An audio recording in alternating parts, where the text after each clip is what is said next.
नमस्कार दोस्तों, हरे कृष्णा, राधे राधे। कैसे हैं आप सब लोग? सभी लोगों का स्वागत करती हूँ। सबसे पहले तो अपरा और अचला एकादशी का बहुत सारी शुभकामनाएं। अपार फल देने वाली एकादशी है ये। तो ये जो एकादशी है ये ज्येष्ठ महीने की पहली एकादशी है और इसके बाद आएगी दूसरी एकादशी यानी कि निर्जला एकादशी, जो कि मतलब पूरे साल का सबसे बड़ा एकादशी माना जाता है। ठीक है, अपरा एकादशी के दिन हमें पूजा कब करनी है? तो देखिए, जो गृहस्थ है वो 2 जून को पूजा करेंगे यानी कि कल पूजा करेंगे, और जो वैष्णव संप्रदाय है वो 3 जून को पूजा करेंगे। पूजा का जो पारण का जो समय होगा वो भी मैं वीडियो के एंड में आप लोगों को बता दूंगी।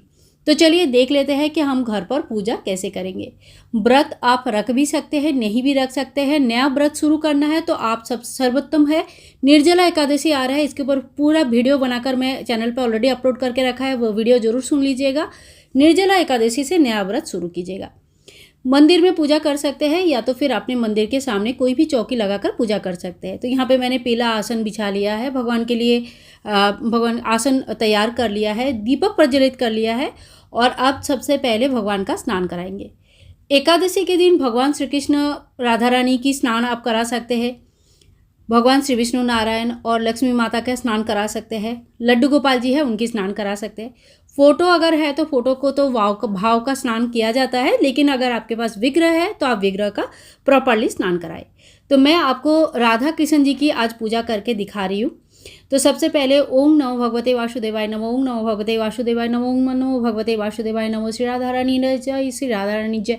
इस तरह से भगवान के नाम स्मरण करते हुए पहले शुद्ध जल से स्नान कराएंगे, उसके बाद कच्चा दूध से स्नान कराएंगे और उसके बाद फिर से शुद्ध जल से स्नान कराएंगे। कच्चा दूध के जगह पे आप गंधोदर स्नान करा सकते हैं, जैसे थोड़ी सी जल लिया उसमें चंदन घोल लिया, उससे स्नान करा सकते हैं। गुलाब जल से स्नान करा सकते हैं और पंचामृत से स्नान करा सकते हैं। ठीक है, इसके बाद अच्छी तरह से भगवान का अंग पोषण कर लीजिएगा, अच्छी तरह से भगवान को पोशाक पहना दीजिएगा। और एकादशी के दिन पीला रंग का ज़्यादा से ज़्यादा व्यवहार होता है, तो अगर संभव है आपके पास पीला कलर का कोई पोशाक है भगवान का, तो एकादशी के दिन खुद भी पीला रंग पहने और भगवान को भी पीला रंग पहनाए। एकादशी के दिन चावल का कोई व्यवहार नहीं होती है, ध्यान रखें। हम यहाँ पे तिल का आसन लगाएंगे, भगवान के लिए तिल का आसन लगाएंगे। तिल से स्नान करना भी बहुत अच्छा माना जाता है। तिल का दान ज्येष्ठ महीने में तिल के स्नान, तिल का दान करना और तिल के आसन लगाना, तिल से बना हुआ कोई भी सामग्री का भगवान को भोग चढ़ाना बहुत अच्छा माना जाता है। तो देखिए, हमारे लड्डू गोपाल जी को, राधा कृष्ण जी को, सबको हमने अपने अपने आसन में बैठा दिया है। और जो भी श्रृंगार आप करते हैं इस समय, आप श्रृंगार कर सकते हैं, माला वगैरह पहनाते हैं, भगवान को बांसुरी चढ़ाते हैं, तो उस तरह से भगवान को बहुत अच्छी तरह से जैसे भी आप सजा के रखते हैं उस तरह से सजा के तैयार कर लीजिए। ये जो समय चल रहा है बहुत ज़्यादा गर्मी हो रही है, इस साल तो इतनी गर्मी है, हर जगह गर्मी बढ़ गई है। तो भगवान को जो चंदन सेवा है वो देना आप बिल्कुल भी ना भूलें। ये वैशाख ज्येष्ठ ये जो समय होते हैं बहुत ज़्यादा गर्म का समय होता है, तो इस समय भगवान को चंदन का सेवा देना जरूरी होती है। आप चाहे तो इत्र से भगवान का मालिश भी कर सकते हैं, भगवान का जो विग्रह है उनकी मालिश कर सकते हैं। फिर हम धूप दिखाएंगे, दीप दिखाएंगे। दीप तो सर्वप्रथम हमने प्रज्वलित कर लिया है, सर्वप्रथम दीप प्रज्वलित करके ही पूजन की शुरुआत की जाती है। इसके बाद देखिए, अगर आपके पास फ्रेश फ्लावर्स है, मतलब फूल है, तो फूलों से सजा दीजिए, खुशबू आती है धीमी धीमी, अच्छी लगती है। और फिर भगवान को हम भोग चढ़ाएंगे। एकादशी की जो व्रत होता है फलाहारी भोग चढ़ाया जाता है, फल भगवान को चढ़ाया जाता है, या फल से बना हुआ कोई भी चीज़ की भोग आप चढ़ा सकते हैं। घर पर बना हुआ मिठाई लड्डू वगैरह भोग चढ़ा सकते हैं, जैसे मैंने यहाँ पे नारियल के लड्डू की भोग भी भगवान को चढ़ाया है। ठीक है, घंटी बजाएंगे, भगवान को बोलेंगे आओ भगवान भोग लगाओ। और एक थोड़ी सी दक्षिणा आपको जरूर रख लेनी चाहिए। द्वादशी के दिन पारण से पहले आपको दक्षिणा किसी को दान करनी होती है। आप अगर ब्राह्मण भोजन करा रहे हो तो ब्राह्मण भोजन करवा लीजिए, नहीं करवा पा रहे तो कम से कम दक्षिणा दे दीजिएगा।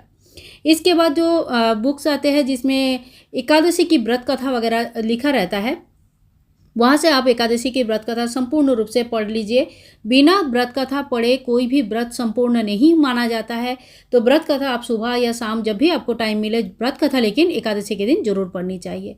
व्रत कथा पढ़ने के बाद बुक भी हम यहीं पे रख देंगे, व्रत कथा की बुक में फूल भी रख देंगे और टीका भी कर देंगे। इस तरह से पूजन कर लेंगे। इसके बाद भगवान का जो है ना आरती किया जाता है। तो आप कपूर से आरती कर सकते हैं, जो दीपक आपने प्रज्वलित किया उससे भी आरती कर सकते हैं। तो इस तरह से भगवान का जो भी आरती आपको आता है आरती गा के करिए, और नहीं आता है तो आप कहीं से सुन लीजिए। आप लोग भी आरती ले लीजिए यहाँ से, और इसी तरह से हमारा जो है ना पूजा संपूर्ण हो जाता है। आरती होने के बाद हाथ में थोड़ी सी जल लेंगे, 3 बार घुमा के भूमि में जल छोड़ देंगे, आरती को हम शांत कर लेंगे। तो देखिए इसी तरह से हमने पूजा करनी है। लास्ट में हमें हाथ जोड़ करके क्षमा प्रार्थी जरूर होना है कि भगवान जो भी पूजा में कमी रह गई है, जो भी भूल चूक हो गए हैं, उसके लिए आप हमें माफ़ कर दीजिएगा। पारण का सही समय क्या है? जो लोग 2 तारीख को व्रत करेंगे वो 3 जून को सवेरे 8:05 से लेकर सवेरे 8:23 के अंदर पारण करेंगे। कहीं कहीं ये समय 8:05 से लेकर 8:10 के अंदर ही है, यानी कि सिर्फ 5 मिनट। जो लोग 3 तारीख को व्रत रखे हैं वो 4 जून को पारण करेंगे। टाइम रहेगा सवेरे 5:41 से लेकर सुबह 8:10 तक। ठीक है, तो 2 पारण का समय होगा, 2 तारीख और 3 तारीख के हिसाब से।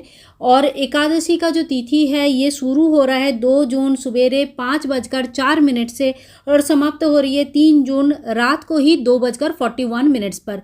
यानी कि 3 जून की उदया तिथि के हिसाब से भी कोई भी एकादशी की तिथि हमें नहीं मिल रही है।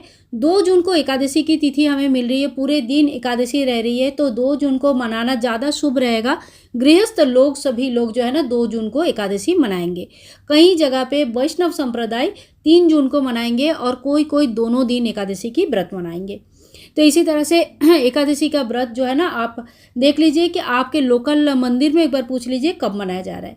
इस दिन दान के लिए आप जल दान का विशेष महत्व है। निर्जला एकादशी के दिन आप लोगों को बताऊंगी कि ज्येष्ठ महीने में जल दान का विशेष महत्व होता है। इसके अलावा देखिए छाता, जूता, सूती वस्त्र, अन्न दान करना और दक्षिणा देना बहुत अच्छा माना जाता है।